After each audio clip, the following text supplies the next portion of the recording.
রাজধানীর পেট্রোল পাম্পগুলোতে কমছেই না ভোগান্তি। তেল নিতে এসে 5 থেকে 7 ঘন্টা পর্যন্ত অপেক্ষা করতে হচ্ছে চালকদের। এদিকে তেল না থাকায় অনেক পাম্পই বন্ধ রয়েছে। সংশ্লিষ্টরা বলছেন, রেশনিংয়ে পাওয়া তেলের চেয়ে বর্তমানে প্রকৃত চাহিদা অনেক বেশি। পরিস্থিতি নিয়ন্ত্রণে ফুয়েল পাস দ্রুত বাস্তবায়নের দাবি তাদের।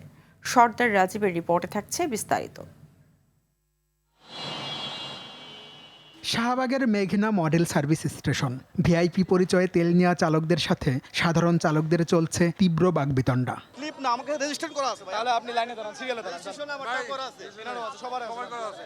এখন খাইলে আছেন ভাই। রাত ৩টার সময় সিরিয়াল দিছি, এখনো ওই পিজি হাসপাতালে ময়মনসিংহ রোডে আছে। একই পাম্পে পুলিশ পরিচয়ে বিশেষ বিবেচনায় তেল নিতে এসে আটক হয়েছেন শাহিন নামের এক ব্যবসায়ী। আসলে বুঝতে পারি না, মনে হচ্ছে তেলের যে সংকট, এটা তো মনে করে যে তাড়াতাড়ি তেল নেওয়া যাবে, এটা আমার তো আপন, যেহেতু পুলিশ সদস্যরা আমাদের আত্মীয় স্বজন আছে, যদি নেওয়া যায়। উনি প্রথমে পরিচয় হচ্ছে ভুয়া পুলিশ।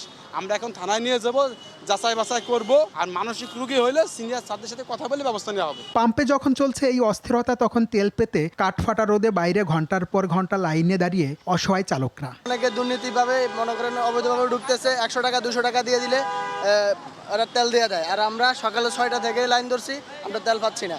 এখন এই যে 1টা বাজে, 7টায় পাম্প বন্ধ, যাইতে পারবো না, হেরো নিশ্চয়তা নাই। পাশের পূর্বাচল ট্রেডার্সে তেল নেই গত 2 দিন ধরে। রেশনিং পদ্ধতিতে তেল পাওয়ায় তারা পূরণ করতে পারছেন না গ্রাহক চাহিদা। এখন তো ম্যাক্সিমাম পেট্রোল পাম্প বন্ধ থাকতেছে, কারণ আমরা তো আমাদের চাহিদা মতো জ্বালানি পাচ্ছি না।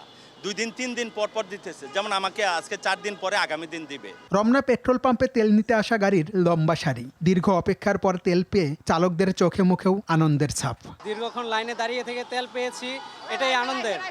এখন সার্বিক পরিস্থিতি বিবেচনা এটা মেনে নিতে হচ্ছে। এখন রোদে থাকতে থাকতে কি অবস্থা আমার, খুব দুর্ভোগে আছে ভাই, খুব জনদুর্ভোগ। তবে সংকট নিরসনে ফুয়েল কার্ড কার্যকরের পাশাপাশি পাম্পগুলোতে প্রতিদিন নির্দিষ্ট সময়ে তেল দেওয়ার দাবি পাম্প কর্তৃপক্ষের। সবগুলো পাম্পে কিন্তু তেল যায়, হয় সকালে যায় নয় বিকেলে যায়। যদি অ্যাট এ টাইম পাম্পগুলো খোলা থাকতো, তাহলে এই গ্রাহকগুলো বিভিন্ন পাম্পে ভাগ হয়ে যেত। তাহলে এত লম্বা সিরিয়ালও হতো না, আর মানুষের কাছে ক্রাইসিস মনে হতো না। মধ্যপ্রাচ্য যুদ্ধের প্রভাবে মার্চ থেকে চলছে জ্বালানি তেলের অস্থিরতা। পরিস্থিতি মোকাবেলায় জ্বালানি ব্যবহারে সাশ্রয় হওয়ার আহ্বান সংশ্লিষ্টদের। সর্দার রাজীব, আর টিভি, ঢাকা।